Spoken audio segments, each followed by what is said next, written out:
Estamos na Paraxá de número 7, Vayetze, que quer dizer e saiu, glória a Deus. Paraxá é a palavra hebraica para porção, que nós temos na nossa Bíblia separada, então toda semana nós estudamos uma porção da palavra do Senhor, amém? E a Paraxá dessa semana vai de Gênesis 28:10 até Gênesis 32, verso 3, amém?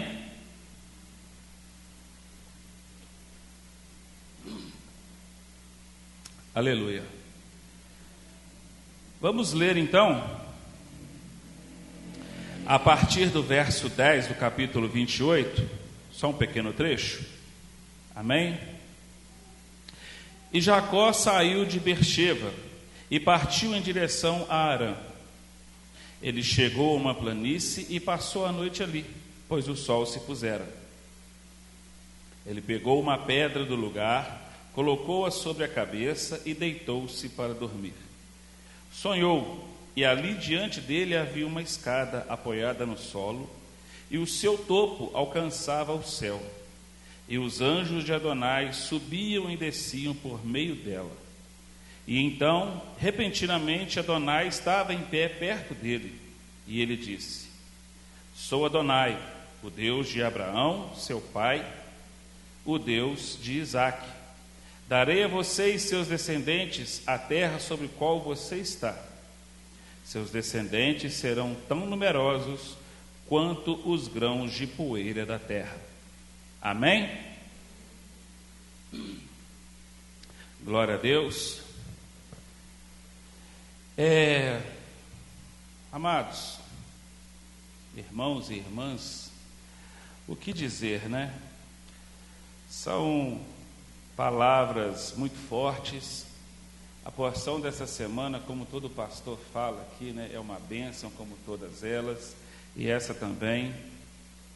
Mas eu queria relembrar um pouco para os irmãos da porção anterior, no capítulo 28, que termina com Isaac abençoando Jacó, né? Ele chamou, abençoou e ordenou. Ele deu uma ordem para o filho dele. E qual foi a ordem? Que ele não deveria escolher uma mulher dentre o povo onde eles estavam, né? Mandou ele ir até a casa do pai de sua mãe e escolher lá uma mulher para ele, da linhagem dele, né? Da parentela dele. E Jacó obedeceu ao que o pai falou. Mais à frente, no verso 5, diz assim: Assim Isaque mandou Jacó embora, e ele foi para Padã Arã, até Labão, filho de Betuel, o Arami, irmão de Rebeca, mãe de Jacó, e Esaú, e mãe de Jacó e Esaú. E Esaú viu que Isaque abençoou Jacó e mandou ele embora para Padã Arã para escolher uma mulher de lá. E abençoou e ordenou: Você não deve escolher nenhuma mulher do Canaã como sua mulher.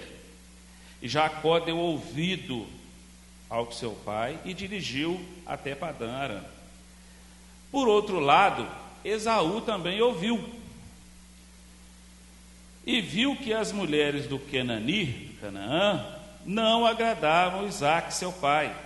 Por isso Esaú foi ao encontro de Ismael e tomou, além das mulheres que já possuía, Mahalat, filha de Ismael, filho de Abraão, irmã de Nevaiote, para ser sua mulher. Ou seja, o pai aconselha o filho a fazer uma coisa boa, e o outro filho, né, que na porção anterior nós vimos ali o desdém, a descrença, fazendo tudo ao contrário.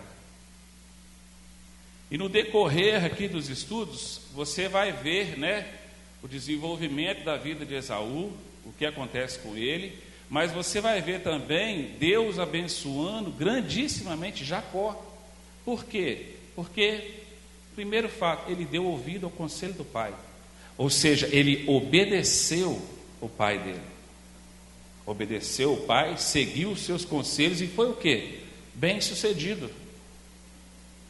Muitas das vezes, amados, às vezes nós com 18, 20, achamos que sabemos muito da vida. Achamos que entendemos das coisas e às vezes pensamos assim que nossos pais estão ultrapassados e não damos ouvido aos conselhos dele. Achamos que é perseguição, que é chatice, mas nós vemos o contrário dentro da Bíblia. Nós vemos um filho que sai de casa para buscar para si uma esposa, aconselhado, direcionado pelo pai. E nós vemos esse filho sendo bem-sucedido por obedecer ao pai, e aí, em contrapartida, Deus entra e abençoa a empreitada do filho.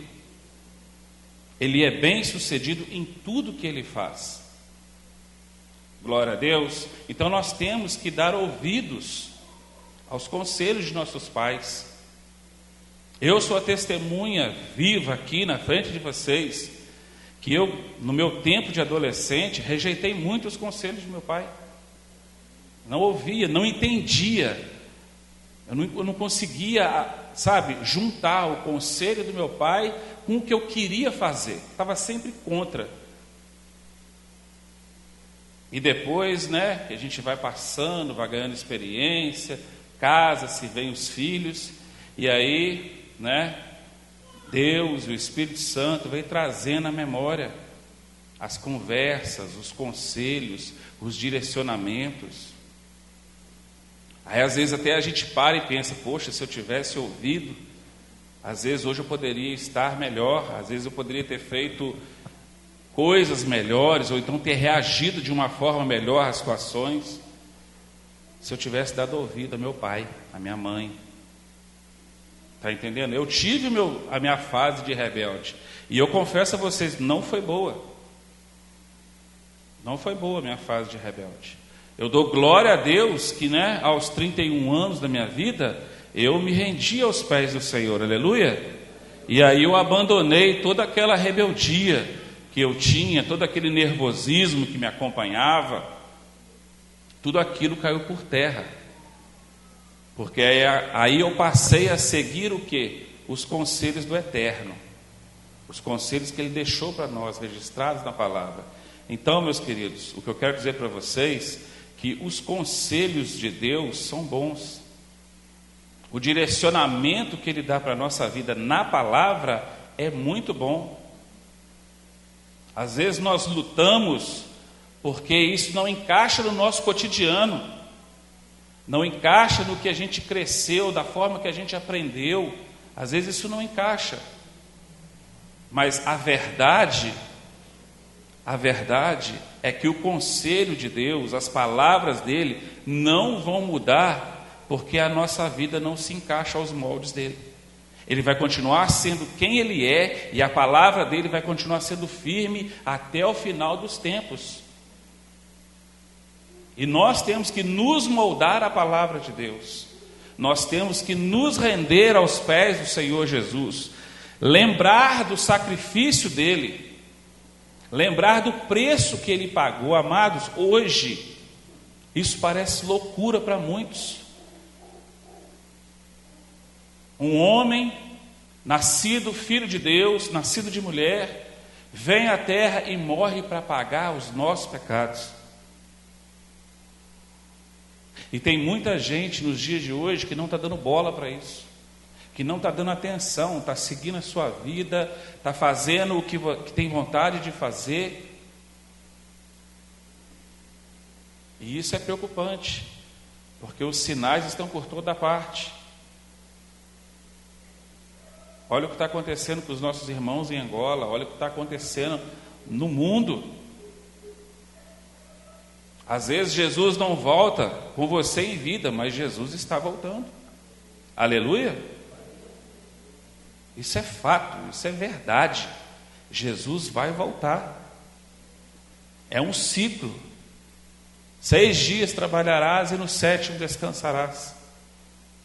6.000 anos nós vamos ficar aí, trabalhando, lutando, sofrendo, chorando com Jesus. Mas no sétimo, aleluia, no sétimo as coisas mudam.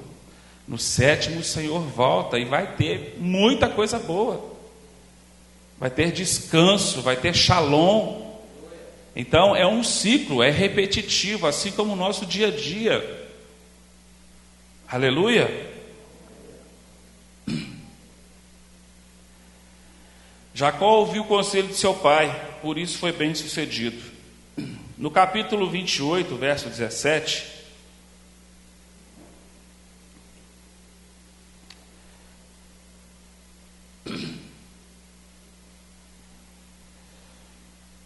diz assim: então sentiu muito medo e disse: este lugar é temível, deve ser a casa de Deus, este é o portão do céu.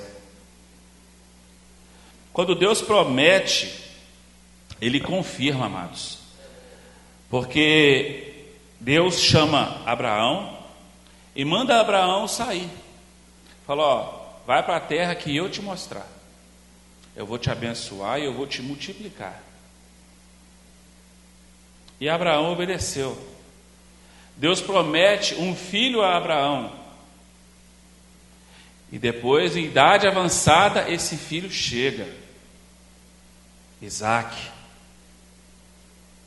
Deus pede esse filho para Abraão.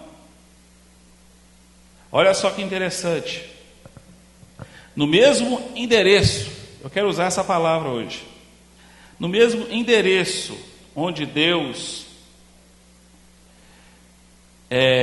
onde Jacó se deita e tem um sonho, tem uma visão da escada e acorda todo temeroso, não é?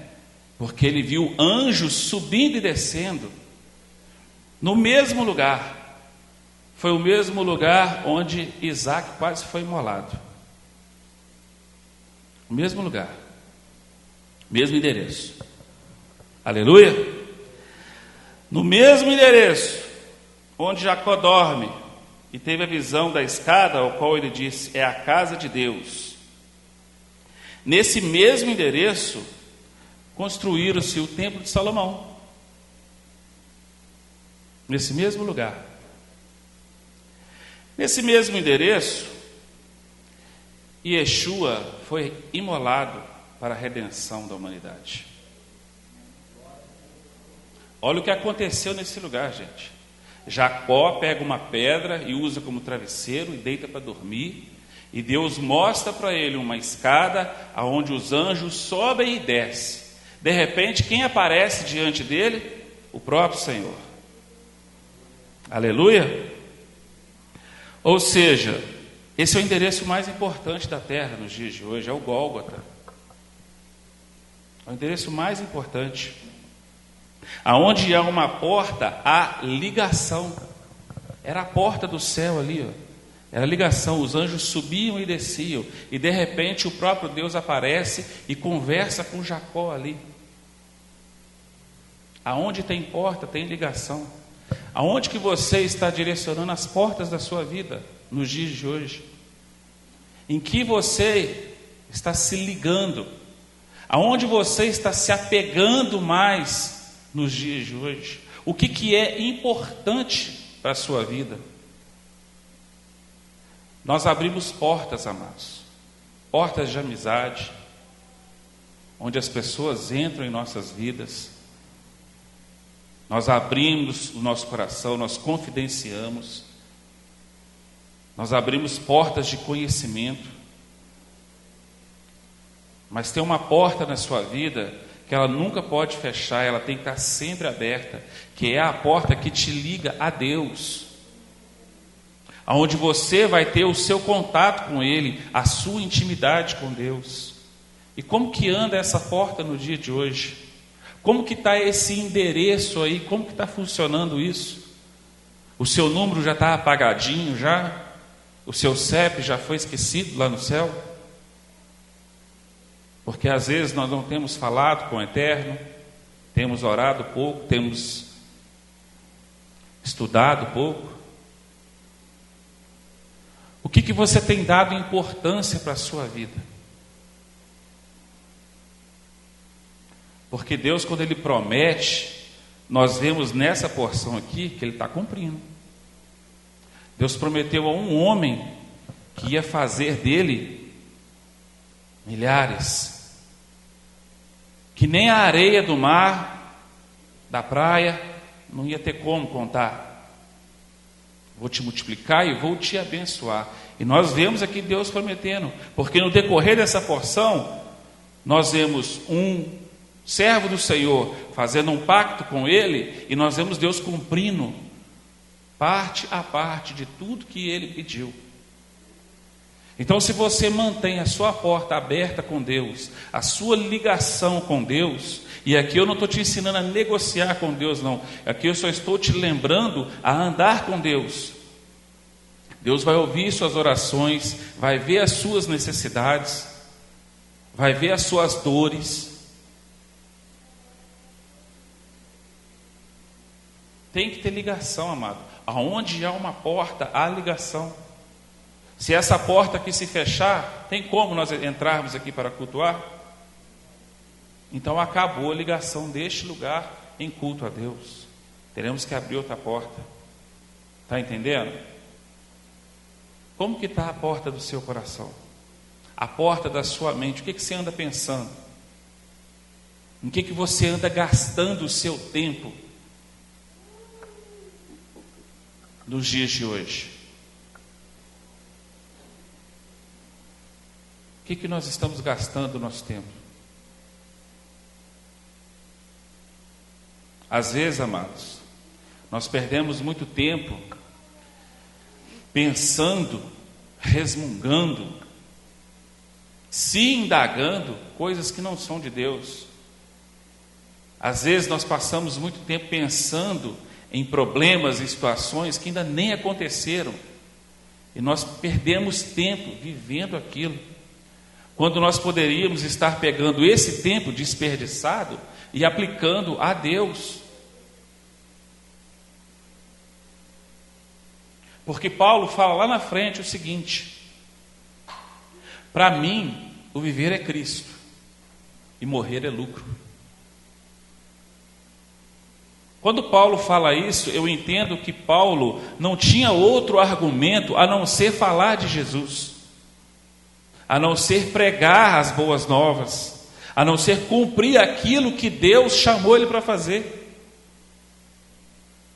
E todos conhecem a história de Paulo, sabe quem ele era, sabe o que Deus fez com ele.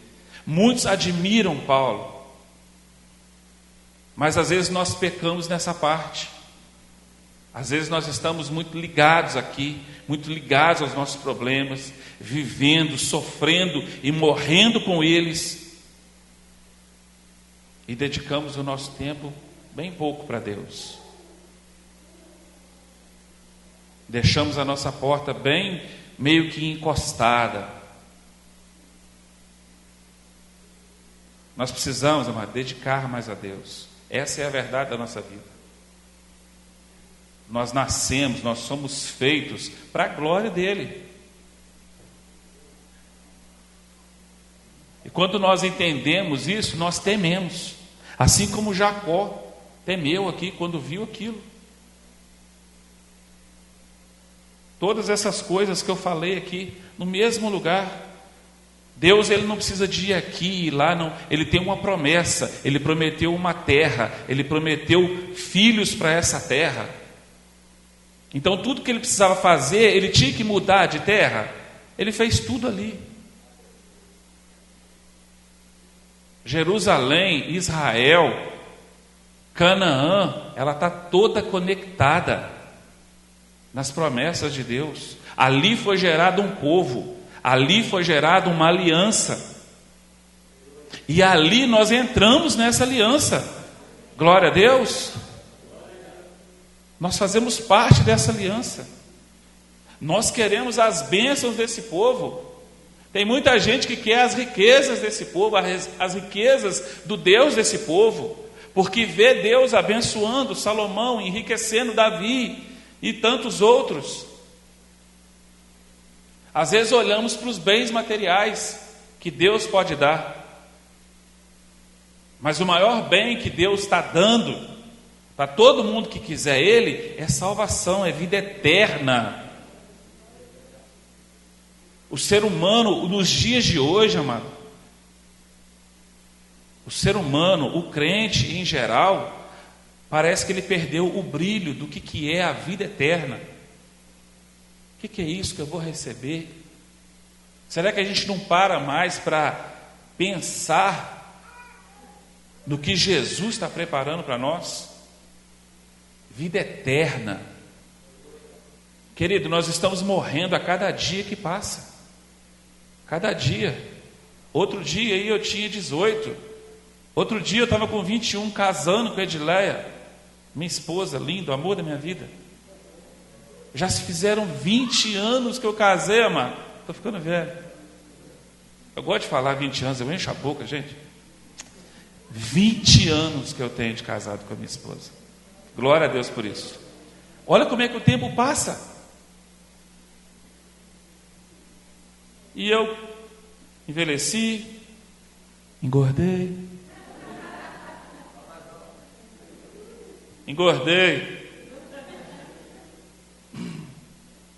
Fugi só um pouquinho aqui, amados. Eu tinha 76 quilos quando eu casei com a Edileia. Aí vocês dão uma olhada no quadro aí. Edileia cozinha bem para chuchu. Aleluia. Então vocês estão entendendo, amados? Voltando. Vocês estão entendendo? Nós estamos morrendo a cada dia. E onde que está dentro de nós o brilho da vida eterna, o brilho da salvação, o amor por Deus, pela obra que Ele fez por nós? Isso tem se perdido aí, ó. E nós somos chamados a não deixar essas coisas caírem por terra, a não deixar isso se apagar. Nós temos que ficar dando testemunha, falando de Jesus. Eu conheço um pastor aí que tudo que sai, assim, as conversas com ele, assim, dificilmente tem uma conversa assim fora da palavra de Deus. Tudo para ele é Deus. Não é o pastor James, não. O pastor James também é outro, mas é o pastor Amauri, um amigo meu. Só sabe falar do Senhor, só sabe falar das obras. E ele falou: eu vou falar de quê? Hoje ele estava conversando comigo. Ele falou: eu vou falar de quê? Esse mundo do jeito que está aí, eu só tenho que falar de Jesus. Só tenho que falar do amor dele, da obra dele. Tenho que dar testemunhos. E nós paramos de fazer isso. Às vezes isso se acaba. Às vezes, não é que acaba, perdão. Às vezes isso enfraquece na nossa vida. E Jesus continua ali, ó, de braços abertos. A porta continua aberta, a escada continua lá, os anjos continuam subindo e descendo para fazer aquilo que Deus ordena eles fazerem. E lembrando, tá? Eles obedecem cada vírgula que Deus manda fazer. Ao contrário de nós, que Deus promete, Deus abençoa, às vezes precisamos de apanhar, Deus às vezes dá uma palavra de conforto, e a gente muitas das vezes erra, não quer fazer, às vezes somos preguiçosos, às vezes somos desleixados, relaxados. Nós precisamos mudar isso. E como que a gente muda isso? Analisando a nossa própria vida, analisando o nosso cotidiano. O que eu estou fazendo? A minha vida é só trabalhar, eu não tenho tempo de ir no culto, eu não tenho tempo de orar, eu não tenho tempo de ler a palavra. Está errado, quem me deu a vida foi Deus, quem me deu o meu trabalho foi Deus, quem me deu a minha esposa, meus filhos, foi Deus. Então eu tenho que ter um momento para prestar o culto a Deus, eu tenho que levantar de manhã e agradecer a Deus. Deus não pode ficar para a hora da necessidade, Deus não pode ficar para a hora do desespero, aí fica muito cômodo. Deus parece uma barrinha de cereal ali, ó, no seu armário, que quando apertou a fome, não tem nada, mas tem a barrinha de cereal, você vai lá e come ela, aleluia, glória a Deus.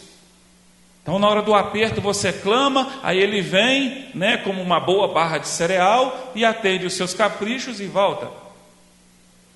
Deus tem que ser a primícia na nossa vida. E primeiramente isso vem para mim. Depois para a igreja. Quando nós pregamos aqui, a gente não prega só para a igreja, não. A gente bate na gente primeiro. Por quê? Nós estamos aqui, ó. Vocês estão olhando. Entende? Então ele tem que ser a nossa primícia. Nós temos que voltar mais para ele. Nós temos que dar mais valor à obra dele, à obra do seu filho. Já parou para pensar se doeu bastante ser crucificado? Poxa, a obra de Jesus.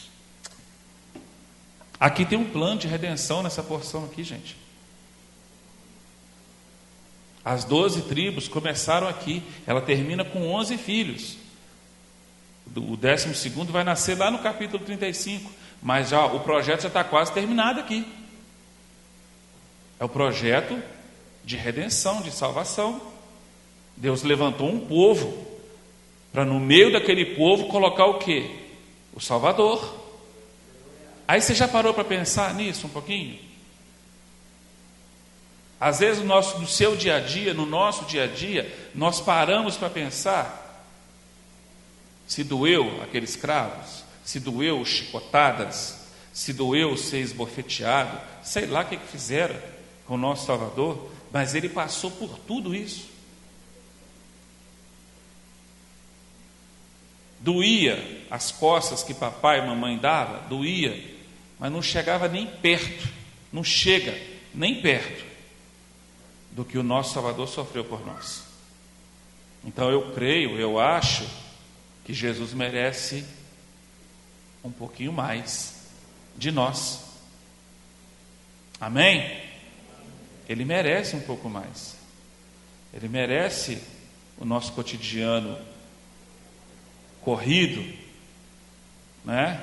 Acelerado. Um tempo para Ele.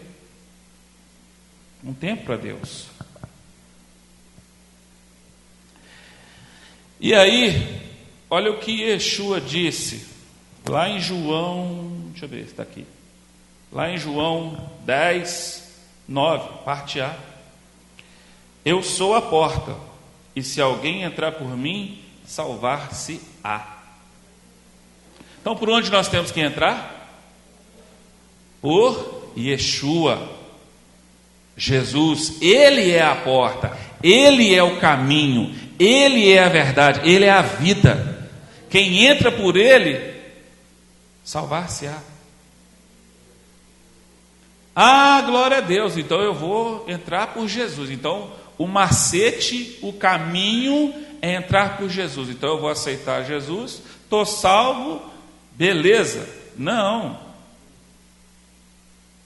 Ele é a porta, mano. Você vai entrar e agora você vai se adequar. Ele vai te limpar. Ele vai tirar os seus vícios, os seus defeitos, né? Os piores, né? Porque tem defeito que acompanha a gente.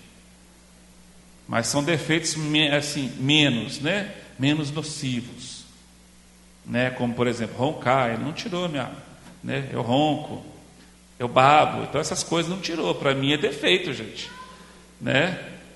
Eu já dormi com uma pessoa aí que, nossa, fala mal do meu ronco a zóio, né? Se ainda tivesse outdoor, né? Ele ia colocar lá, o ronco do pastor Vitor é terrível. É um defeito. Então isso Deus não tirou. Mas Deus tirou a ira da minha vida, tirou a mentira, tirou o roubo. Quando você está no mundo, você faz de tudo, querido. E Deus tirou tudo. Glória a Deus, aleluia. Então nós temos que entrar por Ele e deixar que Jesus faça o quê? A obra. Deixar que o Espírito Santo faz o quê? Te convença do pecado, da justiça, e que vai vir um juízo. Se vai vir um juízo, tem coisas aí que eu tenho que obedecer nesse juízo. Onde é que está isso? Pastor, irmão, irmã, colega? Está aqui na Bíblia, está aqui, Gênesis, Êxodo, né, e por aí vai, Você vai achar coisas aí referente a isso. Então você tem que deixar o Espírito Santo te convencer dessas coisas. Quando você deixa o Espírito Santo te convencer do juízo, a sua mente vai estar aberta para os mandamentos de Deus.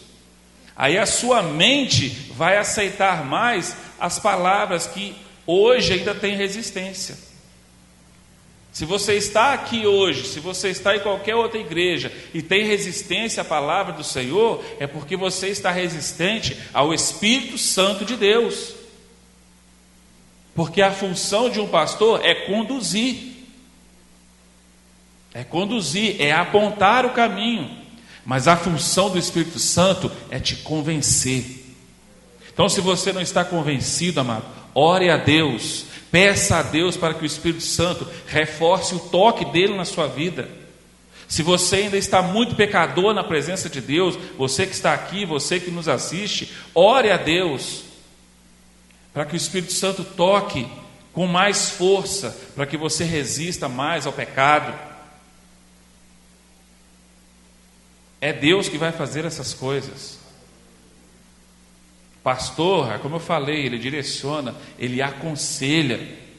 Mas não adianta nada você entrar para uma sala pastoral, ouvir conselhos de um pastor, de uma pastora, e não fazer nada. Você está perdendo o seu tempo e tomando o tempo dele. Poderia estar, atendendo uma outra pessoa, poderia estar estudando, se aplicando. E aqui eu reforço a dica: quando você for se aconselhar com um homem e com uma mulher de Deus, seja pastor, seja um simples crente que você tem respeito, se você vai se aconselhar é porque você precisa de ouvir algo, você quer receber algo. Recebendo, tenta pelo menos botar em prática para ver se funciona. Nós temos que botar em prática para ver se funciona. Espera aí, é mulher de Deus? É homem de Deus? Então eu vou tentar. E aí o crédito vai para quem? Para o homem de Deus? Mentira, vai para Deus. Porque Ele instrui, Ele direciona o homem e a mulher de Deus para direcionar o seu povo. Então coloca isso em prática, em nome de Jesus. Aleluia. E Yeshua diz também em João 1:51.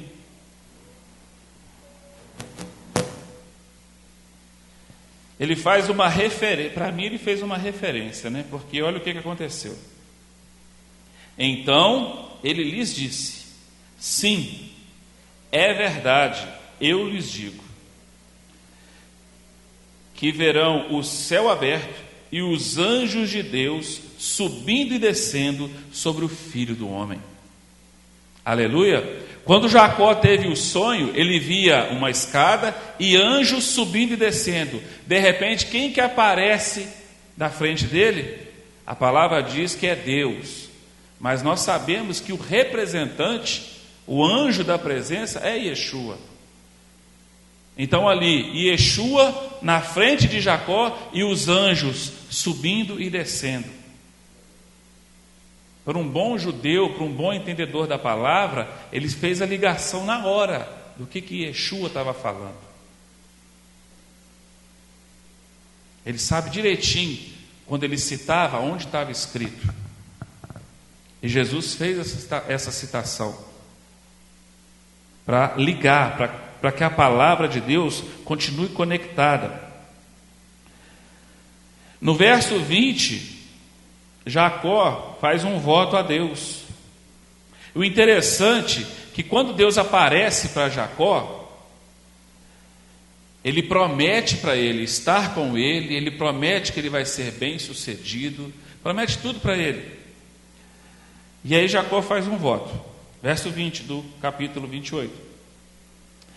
E Jacó fez um voto: se Deus for comigo e me guardar na estrada pela qual viajo, der-me pão para comer e roupas para vestir, para que eu volte para a casa de meu pai em paz, então Adonai será meu Deus.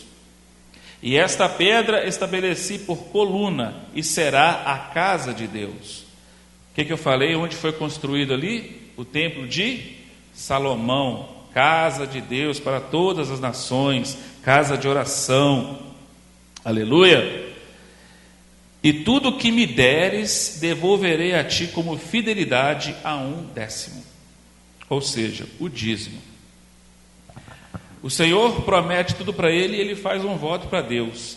No capítulo 29, nós vemos Deus já começar a cumprir, porque ele não foi bem sucedido. Capítulo 29 não nos mostra Deus mandando o pão para ele, mas Deus nos mostra no capítulo 29, Jacó sendo bem sucedido na sua jornada. Ou seja, aplica agora o conselho do pai ao filho e a obediência dele. Obedeceu, amém, pai, eu vou. Deus aparece para ele e promete ser com ele. Ele faz um voto a Deus, e nós vemos no capítulo 29, Deus cumprindo esse voto. Deus separando para ele uma mulher da linhagem dele. Para fazer o que, gente? Para fazer os 12 filhos, as 12 tribos. Deus tinha uma promessa.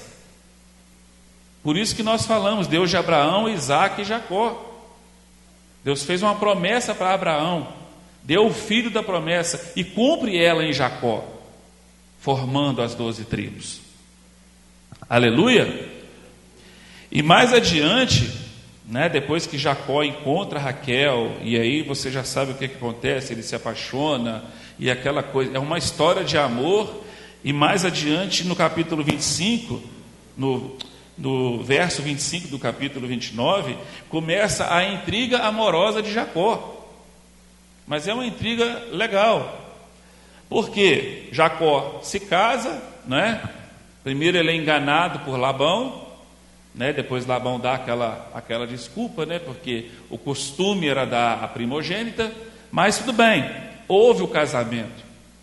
Jacó estava casado com Léia, depois ele teve Raquel, e aí começa-se a intriga, porque Deus começa a dar filhos para uma e não dá para outra. E aí uma começa a se achar, que Deus fez, que Deus abençoou. E o que acontece aqui, ó?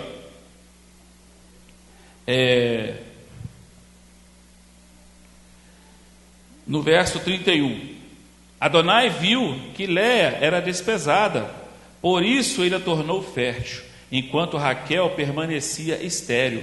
Porque Deus vê aqui também a dedicação de Jacó pelo amor dele, que era Rebeca. Foi o primeiro amor dele. Ele faz um voto a Deus, ele caminha, ele é bem sucedido, e ele encontra com Rebeca. E ali ele abre o coração dele para Rebeca. Porque, poxa, eu acabei de conversar, Deus apareceu para mim. Eu acabei de conversar com ele. E tudo acontecendo tão bem, e aparece essa pessoa linda aqui, de acordo com o que eu pedi para o pai. Ele abre o seu coração, ele se apaixona. Rebeca era bonita, a Bíblia descreve isso, que ela era formosa, uma palavra que não se usa mais nos dias de hoje, chamar a mulher de formosa, chama de gatinha, de filé, de sei lá o quê. Acho que isso é coisa do meu tempo, Eu nem sei o que fala mais hoje. Tchutchuca, Eu ouvi tchutchuca aí? Não, É isso aí, é por aí. Olha como é que foi. É degradante o português, Você fala assim, nossa, que mulher formosa, que mulher bonita. Aí fala, nossa, que tchutchuca. E tem mulher que gosta de ouvir isso. Meu Deus do céu. A gente assassina a língua portuguesa e vamos tocando a vida, Não sei porque eu estou falando isso, mas é por causa do formosa, Aleluia. Então começa essa intriga aí, ó. Deus dá filhos faz uma gerar filhos e a outra não. E aí, eis as 12 tribos. 6 filhos gerou Léia. Rúben quer dizer, eis um filho. Léia engravidou e deu à luz um filho, a quem ela chamou de Rúben. Vejam, um filho. Simeão, Deus ouviu. Por isso, e Léia engravidou outra vez, por isso ela deu o nome de Simeão, audição, ou Deus ouve. Levi, aquele que ajunta ou aquele que une. Mais uma vez, Léia teve outro filho e disse: desta vez meu marido será unido a mim, pois eu dei à luz a 3 filhos para ele. Portanto, ela lhe deu o nome de Levi, união.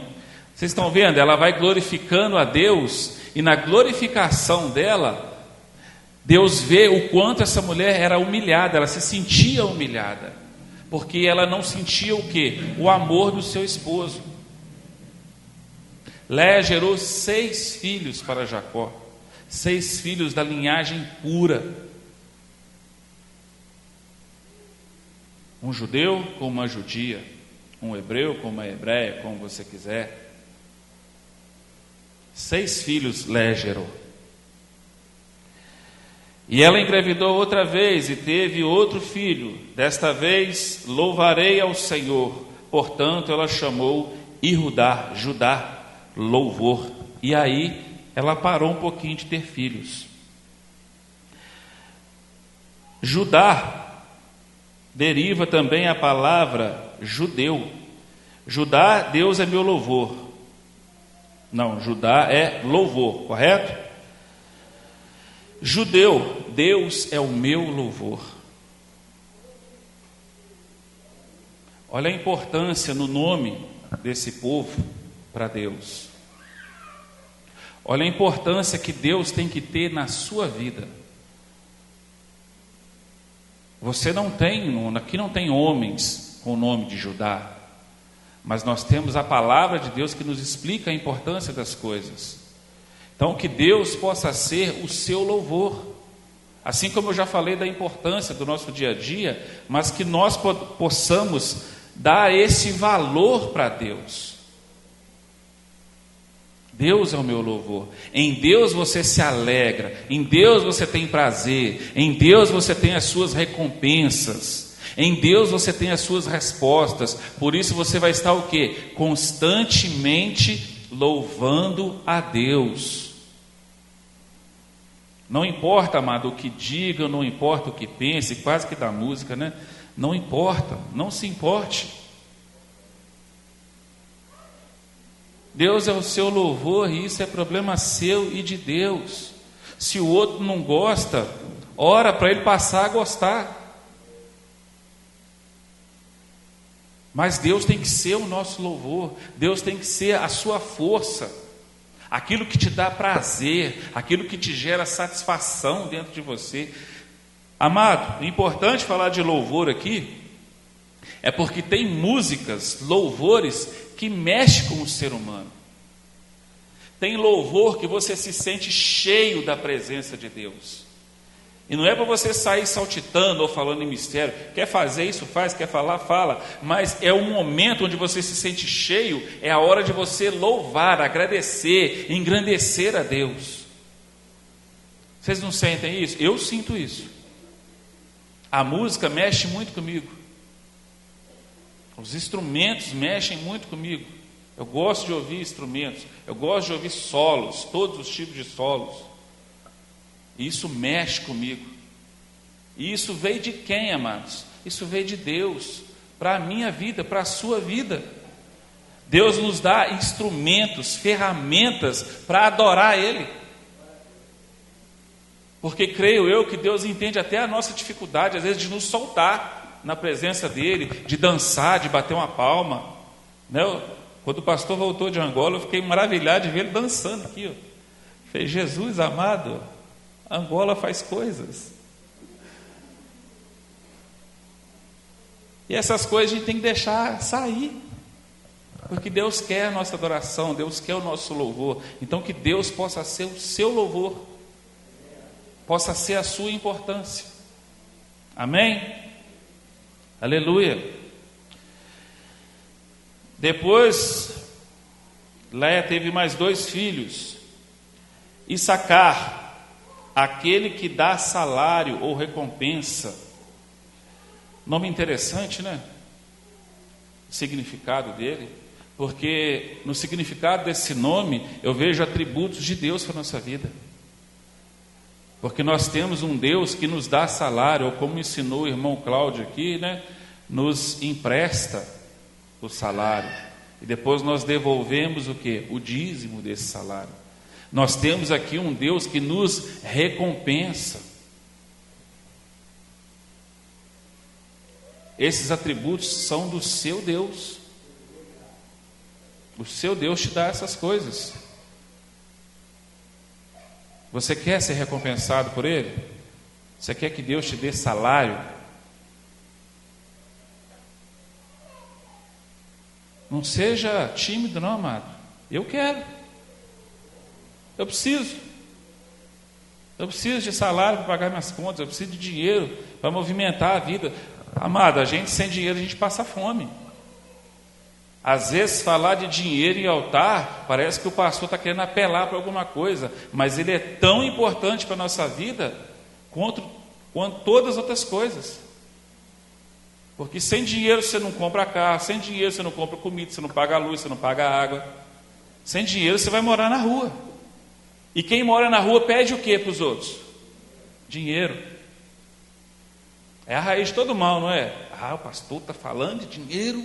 Dinheiro é a raiz de todo mal. Esse pastor não é de Deus. Amado, dinheiro é a raiz de todo mal. Mas coloca Jesus nele para ele administrar, que ele se torna bênção. Aí você vai ter dinheiro, você vai conseguir abençoar, você vai conseguir dar dízimo, você vai conseguir ofertar. Porque você entende que é Deus que está o quê? Gerindo, administrando. Então Ele te direciona. Ele vai te direcionar no momento de abençoar um irmão daqui ou de fora. Ele não vai te fazer um bobão, não, que vai estar abrindo a carteira e dando dinheiro aí. Quem quer dinheiro aí, não estou falando mal de apresentador de televisão. E nem estou falando que ele é bobo. Mas Ele não vai te fazer isso. Para Ele te fazer isso, Ele tem que te enriquecer muito, tá? Mas Ele vai te direcionar. Então, o dinheiro é mau. Mas quando Jesus está administrando o seu dinheiro, a sua vida financeira, ele se torna bênção para você. Porque todo mundo gosta de ter dinheiro na carteira. É triste, né? Às vezes você abrir a carteira assim e não ter nada. Eu já passei por momentos assim, amados. E não foram pouco tempo, não. Foram anos. Eu e a minha lourinha lá sabe disso. Às vezes as pessoas a verem a minha carteira e falam assim, mas é um absurdo você não ter dinheiro. Eu falo, eu não tenho, e daí? Não estou morrendo por causa disso não. Estou aqui, estou em pé. Porque para alguns, dinheiro é vida, é necessidade. Para outros não. Para outros é bênção de Deus.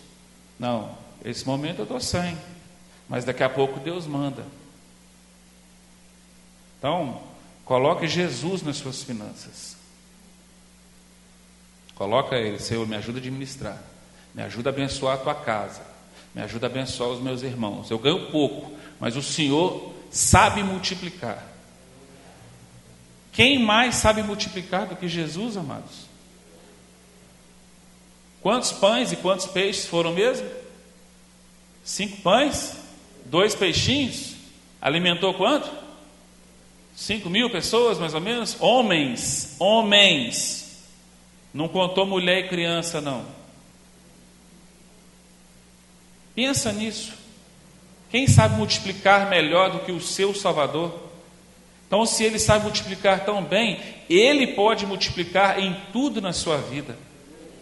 Entende porque às vezes passamos lutas e dificuldades, porque passamos por dificuldades financeiras, porque passamos por lutas no nosso dia a dia, na nossa família, na nossa profissão e por aí vai. É porque o Senhor da multiplicação não está ali 100%. E aí você aplica a multiplicação onde você quiser, na sua devoção, no seu estudo, na sua profissão, no seu dinheiro, na sua forma de abençoar. É Deus que faz essas coisas, é Jesus que toca. Ele ora e o Pai atende. Então nós temos uma ferramenta de primeira na mão e usamos ela tão pouco. Começa a aplicar Jesus na sua vida aí agora. Começa a aplicar essa ferramenta aí e vê aonde que ela está passando por aí e ela não está sendo usada. E começa a usar. Falou, opa, aqui não, ali também não. Ih, Senhor, quase lugar nenhum. Dá para o senhor entrar aqui e dar um jeito? O pastor está falando, parece conto de fada, parece história. Quer acreditar na Bíblia? Não quer acreditar no multiplicador? Ele multiplica comida, ele multiplica almas, ele multiplica salvação. Não quer acreditar nele? Paciência. Então vai ligando tudo isso aí, ó, àquela porta que foi falado lá atrás. E começa a colocar ele aí. A hora que o pastor Maico estava falando aqui na oração, para nós sermos crentes no trânsito, eu ri. Não que eu não sou crente no trânsito, porque eu rio das fechadas que eu levo, eu glorifico a Deus, amado. Eu tenho andado bastante de moto. Como que motoqueiro sofre fechadas, tá? E às vezes não é nem por maldade, é porque às vezes a visão é ruim mesmo, no espelho ali, para a nossa vida ali, né, sofrida de motoqueiro louco. Mas eu não sou louco não, eu sou ajuizado. Mas como que a gente sofre?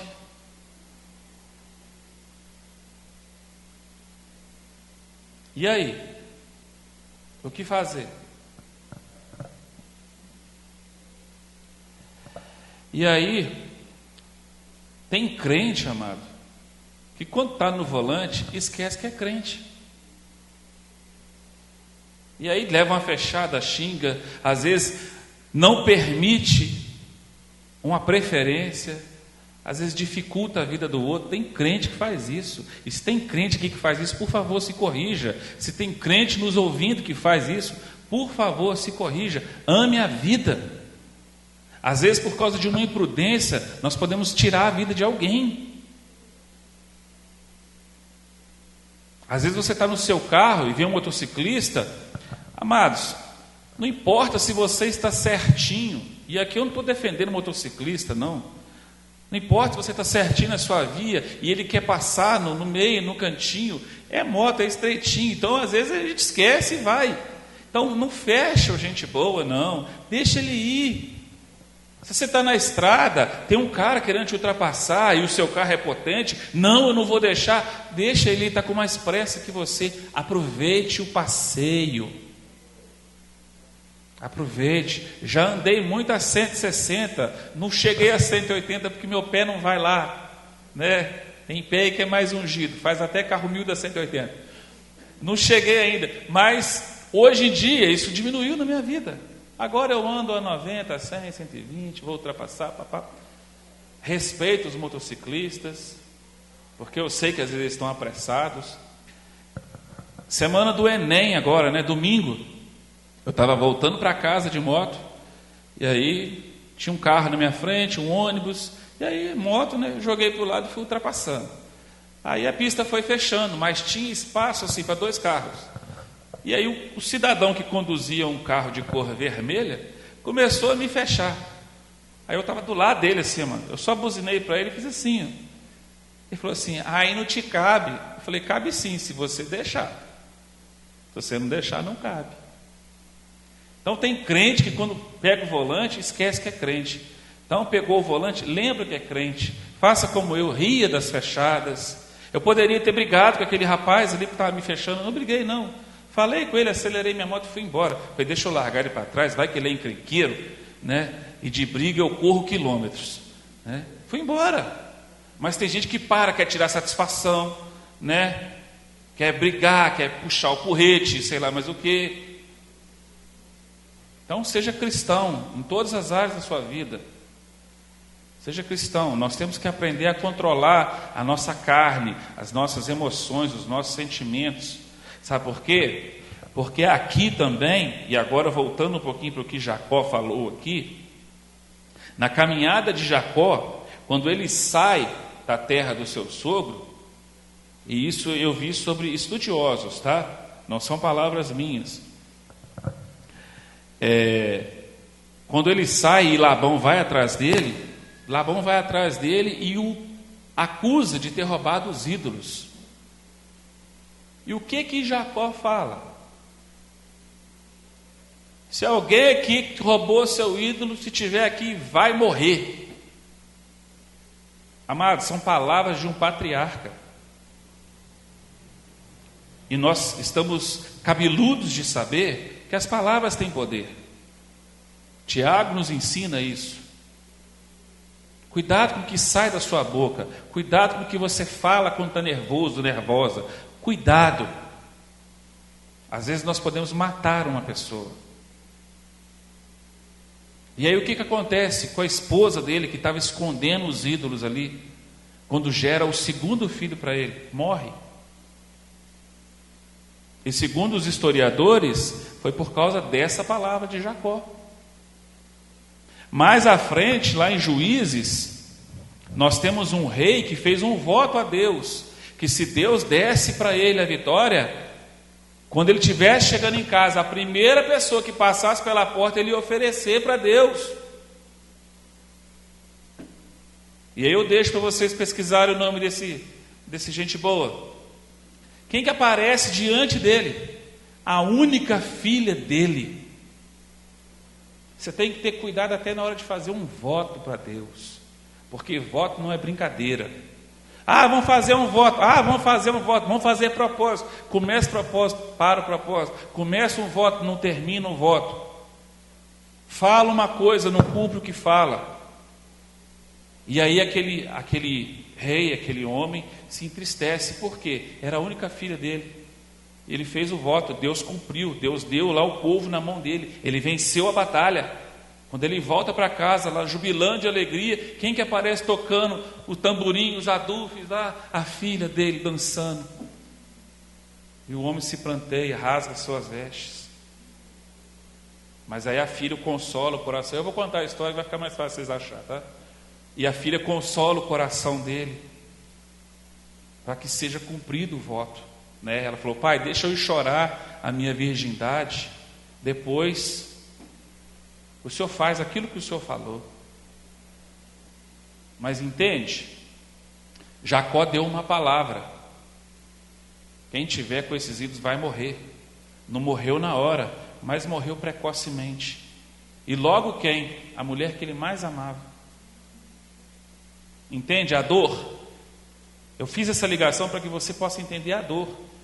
Aí esse homem chega em casa e dá de cara com a filha, a única filha. Quem é pai de filha que sabe como é que o pai é coruja com menina, né, Wilson? Não é, pastor? Não é Vitor? Vitor sou eu. Não estou falando que pai não é coruja com menino, não é? Mas com menina, né, Ana Clara? Minha filha. A gente é corujão mesmo, a gente ama, a gente tem uma ligação com filha, que é assim, eu não sei explicar não, isso é coisa de Deus, amado. Eu não estou aqui para me intrometer nas coisas dele, não. Deus gera um amor entre pai, né, e mãe nos filhos, né, entre pai e filha. Eu não posso falar de filho homem, porque eu não tive filho homem, né?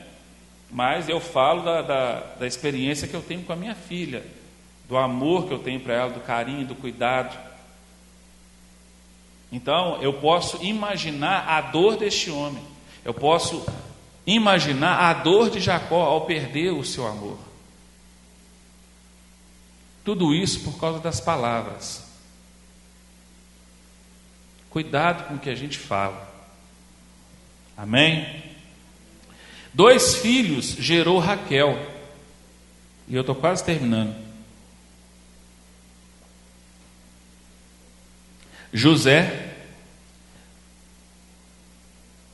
que quer dizer frutífero, diga-se de passagem, eu me chamo José Victor, tá? José frutífero, Victor vitorioso. Aleluia, glória a Deus! É muita bênção, amados. Eu tenho que compartilhar essas coisas. E José foi que filho na contagem? Foi o 7º filho. E todo mundo aqui conhece a história de José. O que ele representou, o que ele fez para o povo de Israel. José foi mandado para o Egito para preservar esse povo, por causa daquela fome que nós vamos estudar lá na frente, e eu paro por aqui de falar por José, mas é o 7º filho, é o que? O que nós temos por perfeito. Deus faz as coisas todas perfeitas, por isso que esses acontecimentos foram no mesmo lugar, para que nós possamos entender a perfeição do nosso Deus, a magnitude, o poder, a potência dele.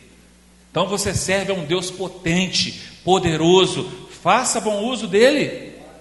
Glória a Deus, aleluia. Seja um crente abençoado, uma crente abençoada, e deixa Deus fazer o que quiser na sua vida. Amém? E teve também o 8º filho, que foi Benjamim, o filho da força, ou o filho da mão. Ou seja, Benjamim, amados, ele foi nascer lá no capítulo 35, né, onde Raquel morre, infelizmente. 2 filhos gerou Zilpa, serva de Léa, Gade, fortuna, e Aser, né, na Bíblia português aí, né, fidelidade. 2 filhos gerou Bilá, serva de Raquel, Dan, juiz, e Naftali, minha luta. Por que eu quis colocar esses filhos aqui e dar os significados deles para vocês? Por nada.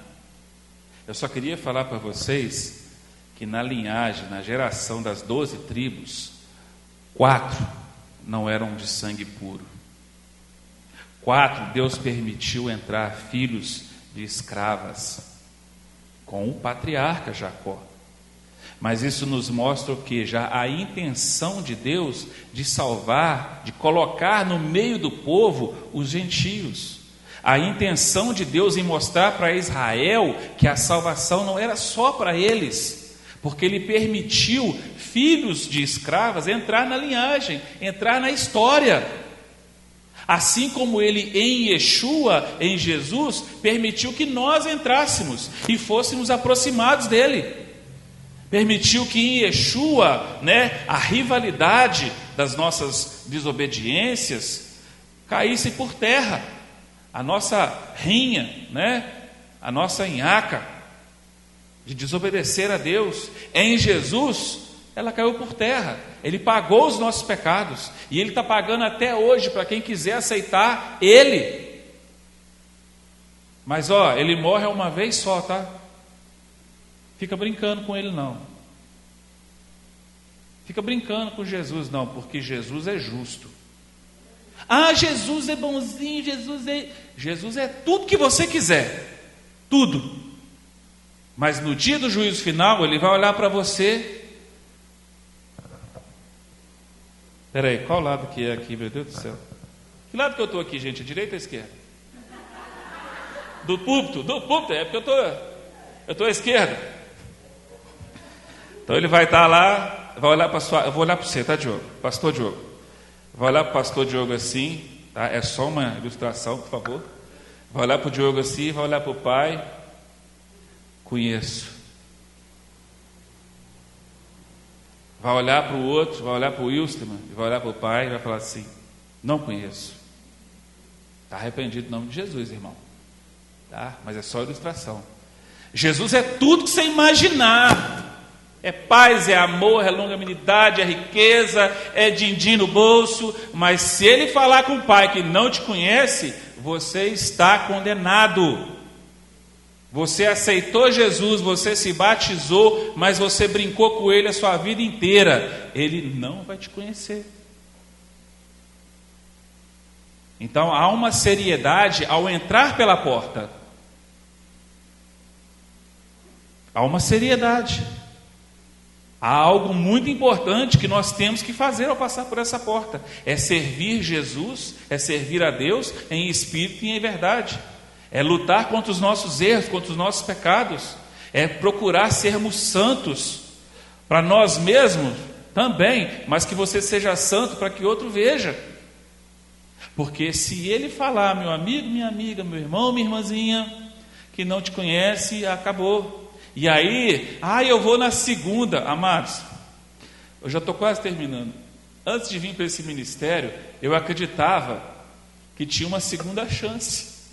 Falei, não, tem gente que vai ficar para a segunda chamada, vai passar aí tribulação e não sei o quê.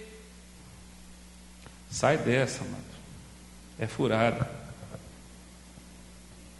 É furada. Se Jesus não te conhecer, acabou. Tem essa que você vai purgatório, sei lá o quê, carrapatório, sei lá, lago, ele vai ser inaugurado para Satanás e seus demônios. E Satanás e seus demônios quer levar o máximo de coleguinha que ele conseguir levar. Então não seja coleguinha deles, não. Seja amigão de Jesus. Seja servo dele, sem medo, sem ter vergonha. Confia em Deus. Deixa essa porta de ligação aí aberta. Ore, busque, faça a sua vida com Deus. Amém? ירושלים של זהב ושל נחושת ושל אור